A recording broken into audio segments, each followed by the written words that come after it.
Ang Ekonin ang isa sa mga kapamilya couple na ngayon na kinakikiligan. Hindi nga lang daw pang kamera ang kanilang pagpapakilig dahil kahit off-cam ay talagang kikiligin kahit sino.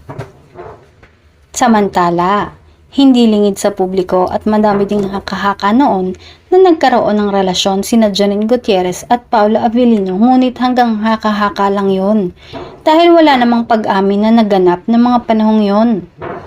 Madami din ng netizens na mukhang hanggang ngayon ay binibigyan pa din ng issue ang tambalang Paunin at Kim Pao. Sa bagay, hindi naman maiiwasan yon lalo na ng kanilang mga fans. Pero makikita naman na masaya ang aktres na si Janine sa kanyang relasyon ngayon kay Jericho Rosales na talaga namang bagay na bagay.